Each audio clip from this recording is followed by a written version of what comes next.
What is up, everybody? Back with some Nissan Altima fucking content.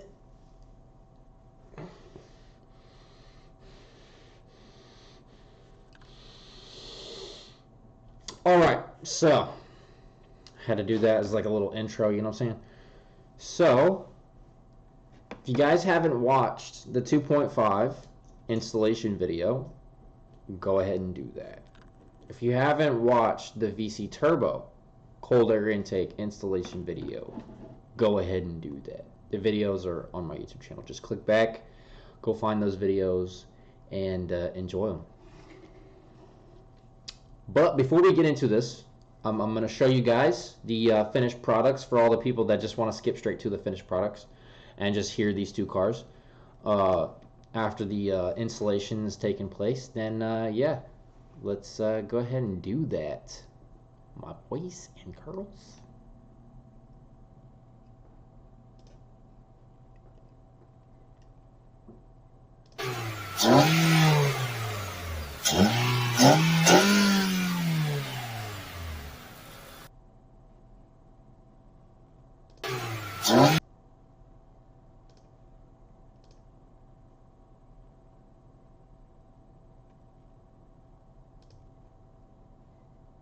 Go ahead.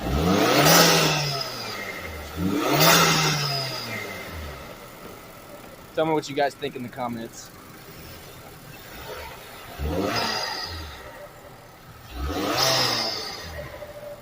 Go ahead.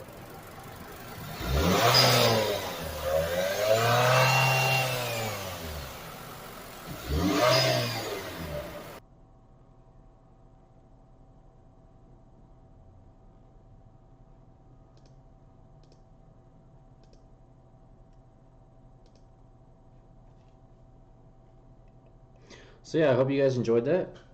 That is the aftermath of both installations. I hope you guys like the way they sound. They definitely sound better. Especially the VC Turbo, you get that nice, you know, vacuum release when the cold air intake stops pulling in air, which kind of is the whole point of having a turbo, is to have that sound. But as you guys can see up in the screen, those are before and afters of my car. I had OEM, and I've been using my OEM rims, and I've had my OEM rims painted, but I have had it painted by a shop. I don't agree with me painting them. Now, I mean, I could paint them, but I'm like a perfectionist, and the way I would paint them, I would end up dragging it out so freaking long that it would just take me so much time to get those painted versus just having a shop paint them. And when I go to a shop, I drop one rim off, because originally I had 4 rims, but I hit a pothole because of where I live. The roads are just completely garbage, and I ended up bending a rim. It wasn't too bad of a bend, but it was bad enough that when I went to go get my tires rotated at Firestone, they ended up saying, "Hey, you have a bent rim." So I was like, oh, shit. So I went and bought a new rim, an OEM rim. So what I've been doing is I've been taking one rim to the guy that I take them to.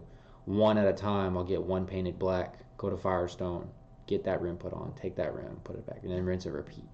But the guy I go to, he charges $100 a rim, but he repairs and strips it all the way down and then paints it black and then does a ceramic coating.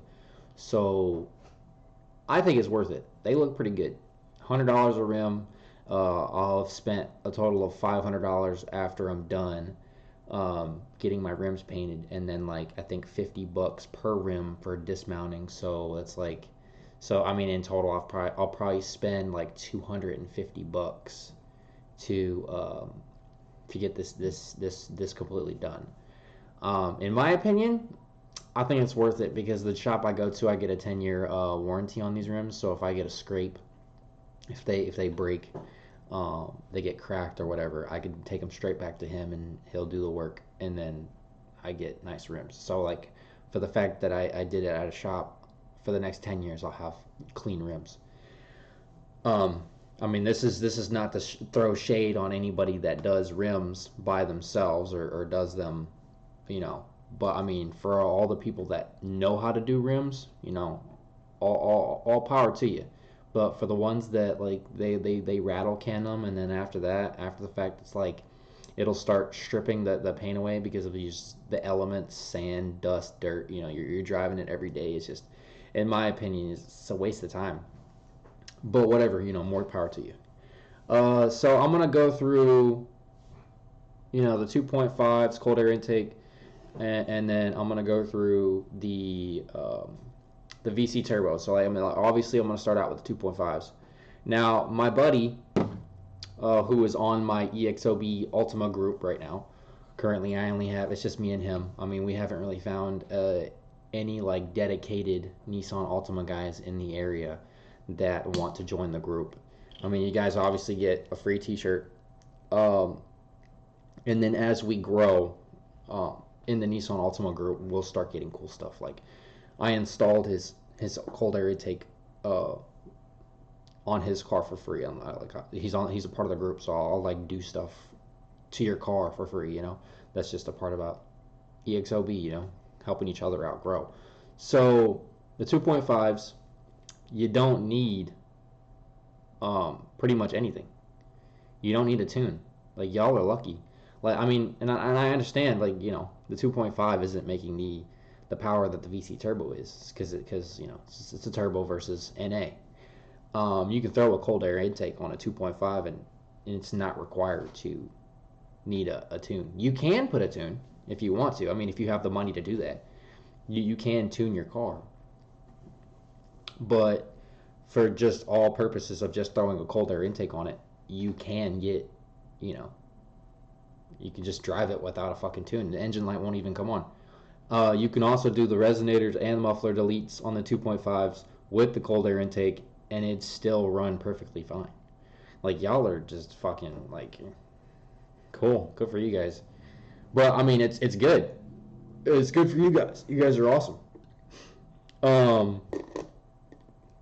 But for the VC turbo guys, so I've had some guys come up and ask me, because when they watched my VC turbo cold air intake, they ended up installing theirs, and then they ended up getting the check engine light. So I'm just going to go over the codes that you get. I got 2 codes, and I didn't get anything else other than the O2 sensor bank 1. That was like the one that made me take the cold air intake off completely, like, because I'm not going to take chances.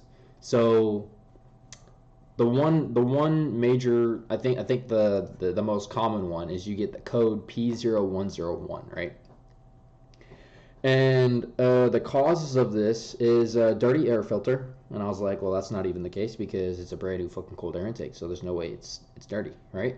Dirty mass airflow sensor. So I mean, I looked at my mass sensor, and I didn't see anything wrong with it. And then air intake leaks.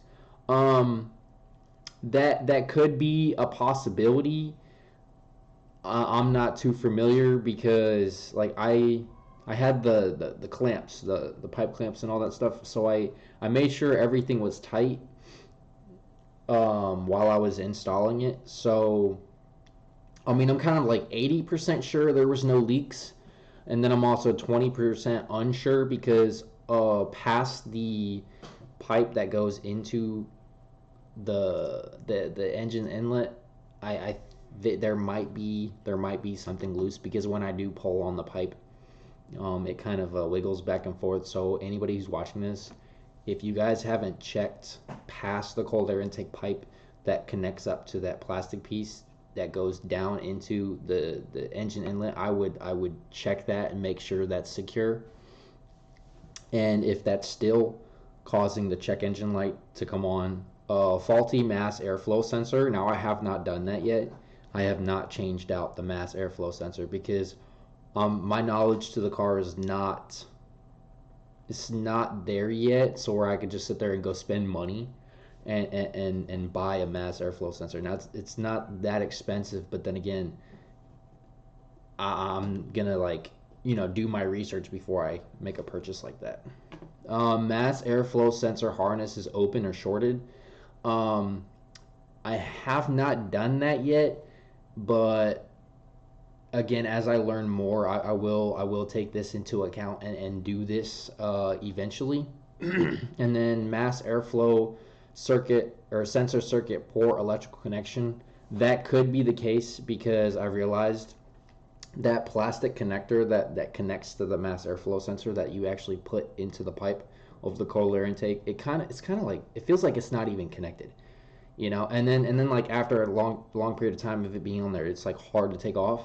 So the connections on the inside of that connector, it actually might be shorted out. I think it actually might be shorted out. Um, so that's the first code that I got, P0101. Um, the next code that I got was the P0107 code, and this code is the general code for a problem with the map circuit sensor having too low voltage input to the engine or to the ECU. This means that the voltage input to the ECU is 5 volts or less, which means that it's not the correct low range or proper for the engine operations. So the fact that I got those two, I think it's safe to say that it's definitely an electrical problem. But then again, I also got another code where the engine was running too lean, so it was getting more air than it was fuel. And I tried the whole put it in sport mode for a week and then see if it would go off. But at the same time, if you have an electrical issue, then you're obviously going to have a problem with the ECU trying to match air to fuel ratios. So for all of my VC turbo guys, I would just, it sucks because you spent like $500 on this cold air intake and you can't even fucking use it. It sounds good, but don't let that be the reason you sacrifice your whole car. Don't let the sound, and it does, like right off the bat, it does increase your horsepower by like 10 to 15. And that's just the beauty of it. Just slap a fucking cold air intake on it. But you gotta understand the disadvantage of doing that. For the guys that are watching this, if you have the money to get it tuned with the cold air intake, and you guys have to run octane 93, fuck all that other shit. Yes, you're gonna pay more on fuel, but I'm gonna go over why you need octane 93, and it's serious.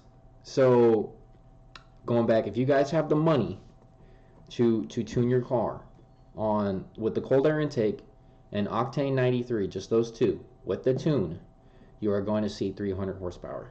I almost guarantee it. I'm like 98% sure you're going to get 300 horsepower. Now, if you get like a programming chip with one of those little dock things that go on the inside of your car, 320, 330, easy. Easy. Anybody who has money and can do that like readily right now, go ahead and do that and then tell me what you get. Because I promise you 320, 330. On a car like this, 320, 330. So my reasons to believing that. So Google, I mean Nissan and Google, they all say that this car is rated at 248 horsepower, right? Simple Google search, 248. When it first dropped, they said 236. But then they were like, oh wait, no, never mind, it's 248. But when you use octane 93, it's guaranteed 5 to 6 horsepower increase just by using octane 93. And with research on that, where's my phone? Right here. And this is just a slight understanding so that way you guys can understand it, because this is what I learned. So, first thing, what happens if you don't use octane 93? If the octane rating is less than 91, which is common because everybody uses I think like 85 or 87, you could damage the engine and may avoid your vehicle warranty. If heavy knocking is heard when using gasoline rated at 91 octane or higher, the engine needs service. Note that this applies only to engines that require premium gas. Now, you're probably asking, well, why would my car require premium gas? Today's premium fuels contain additives and detergents that help clean fuel injectors and remove carbon deposits inside your engine, thus incentivizing motorists with engines that use regular fuel to occasionally use premium gas to clean their engine. So, I mean, obviously the benefit to using premium is it cleans your engine, right? Cleans your engine. And then what I was saying, switching from a 91 octane, so this is everybody that uses anything below 93, right? Switching from a 91 octane tune to a 93 octane tune, you can expect an increase of 5 to 6 horsepower on top of the gains you're already getting from a 90 or a 87 Bama tune, right? So right off the bat, switching from your regular fuel to octane 93, yes, you're going to spend a couple dollars extra on the gas, but you're going to feel the difference. I promise you, you're going to feel the difference. That's just how it is. And let's see, simple Google search, why use octane 93 on turbo engines. So why use octane 93 on turbo engines, right?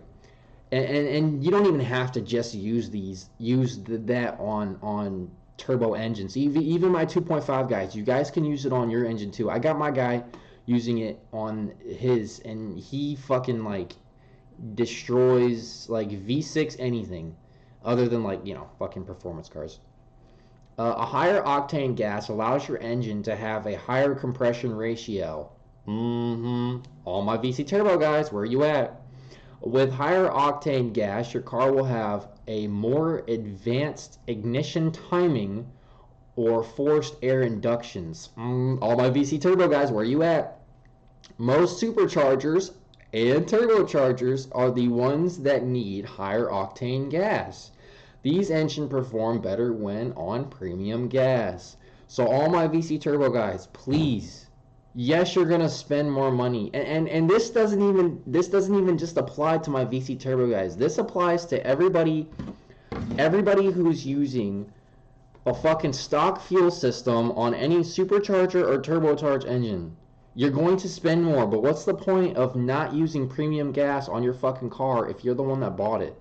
You bought it, fuck it, spend the extra fucking like what, $10, $20 at the gas pump, and you're gonna gain 5 to 6 horsepower already. Why not? Why not? You already bought the car. You bought the car. Would you buy it just to fucking put shitty gas in it? Like, and then like you buy a car, and this is another example, and it fucking blows my mind. You buy a new car, and you put conventional oil in it. Why? Why not just spend the extra money to make sure the car lasts longer? Put the fucking synthetic in that bitch, man. Synthetic is already proven to be better oil than the conventional. It's already been proven, right? And this goes for fucking octane 93 as well. Why put conventional gas, and it limits, you guys don't understand how much 85 or 87, anything below 93, you guys don't understand why. This right here, octane, why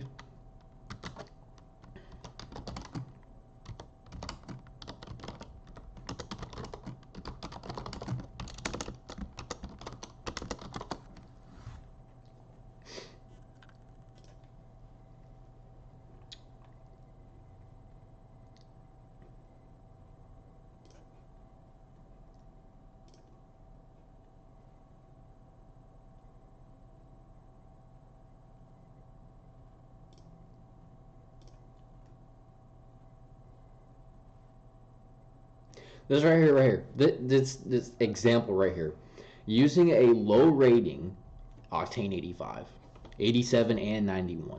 Using a low rating could lead to knocking and other engine problems. Whether 85 octane gas pollutes more than 87 octane is less clear. The Coordinating Research Council study showed no statistical significance in carbon dioxide and carbon monoxide emissions between 85 and 87 at high altitudes. But that right there, the first sentence that I just said, using a low rating could lead to knocking and other engine problems. That right there, stop. Stop. Octane 93 all day long, please. All my boys in there. VC Turbo 2.5s, like, you bought the car. Take care of it. It's like the way I see it, no matter what car I own, if it's like some fucking shit box and it's like fucking just to get me back and forth to work type shit, then fuck it, I'll save a couple extra dollars because I don't give a fuck about that car. But if it's a car like the Nissan Altima and it's a VC Turbo or the 2.5, I'm putting Octane 93 because I actually care about that car. Like, it's something that I can drive and be proud of it, you know? So, yeah. So, as far as the cold air intake for my VC Turbo, guys, take it off. It sucks. You got to go back to the old one, especially after having the cold air intake box or the performance one on for a certain amount of time, and you got to enjoy it. You got to you hear those sounds and just enjoy it. But I don't want you guys to watch those videos, put it on your car, and then be like, damn, something happened on my engine. And then be like, damn, you know what I'm saying? Like, don't take those chances. So for all my guys that have the money to buy the cold air intake and go get your car tuned, I mean, have at it, do it. But understand, everything that you do, it needs to be tuned. So if you do the cold air intake and tune it, okay. But if you go get your resonators and mufflers delete, you're gonna have to get it tuned again. You know what I'm saying? Because not only is your car pulling in more air, it's releasing more exhaust. It's faster than normal, right? So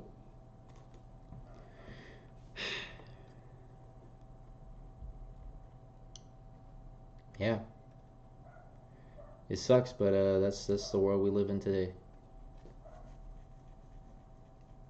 Forgot what I was about to say. Oh yeah, once I get all my rims done, I'll do a reveal. Yeah, I'll do a reveal. So all of my social medias are down at the bottom of the screen. And you guys anybody can reach me on Snapchat. So you guys can get like direct updates and you guys don't have to wait till these videos come out. The reason why I wasn't able to drop this yesterday is because I work for Union Tank Car Company and I'm a contractor. I repair trains and shit, and I had to drive out to Weaver, Iowa, which was like 3.5 hours from my home shop, and then I had to drive back, which I got back late, like at 5 o'clock. And then I forgot my keys in the office, so I couldn't get back in the office. So I had to drive back in my Nissan with my uniform and my steel toe boots on. So I'm kind of very pissed. And then I only have like 23 miles to gas left, so I have to go get gas, and then I have to go clean my car. And I have to wait till fucking next week so they can switch out my rim. I got my third rim blacked out, and then I'll take my fourth and final rim to matte to get it painted black, and then I'll get that rim put on, and then my last rim I just pay $100 to get that black, and then I'll have 5 black rims, and I'll be ready to go, and then I'll just go on to the next project. But yeah, guys, don't take the chances out there. Don't take the chance that you mess something up. Now I will go back and check everything, check my harness, the wiring, check the inside, make sure nothing's damaged, and I'll even change out some stuff because it's just a wire that plugs in to. I know it's a wire that plugs into something, but I'm not gonna say what it is yet because I'm still ignorant to the fact. But once I look at it more, I'll let you guys know, and then we'll go from there. So I mean, I'm learning as you guys are learning, and then I really appreciate everybody who watches this content. Like the Nissan Altima content is proving very successful. So for all my Nissan Altima guys, whether you're 2.5 or VC Turbo, I appreciate you guys for tuning in and watching this shit. All of my stuff is down at the bottom. My TikTok is kind of like gaming and car content. My Twitch is like trophy content because I do a bunch of trophies for video games. So like all my trophies are being posted up there. My Snapchat, if you guys want to hit me up, let me know. Facebook, YouTube, Instagram, Executive Sessions, all the same thing. Just go up and then check that out. And the cool thing about when I started this shit on my Instagram, if y'all don't believe me, on my Instagram, 3 of my posts got 15,000 likes in like the matter of 6 hours when I showed pictures of the engine bay of the 2.5 and the VC Turbo. Fucking dope, fucking amazing. I love you guys for the support. And before I go off, up at the top left screen, there is a creator code that is my gamer tag on basically every game that I play. It is the TheWhisler1129. Please use that creator code. Go to dubbyenergy.com, D-U-B-B-Y, dubbyenergy.com, D-U-B-B-Y, energy.com. Buy whatever the fuck you guys want to buy on that shit. Use my code, get a 10% discount code. Fuck it. I'm going to show you guys these, whatchamacallits, again, just to end off the video. So, I mean, hopefully I get it better this time. So.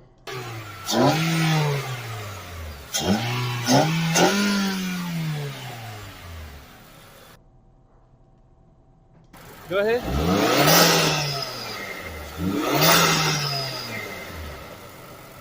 Tell me what you guys think in the comments.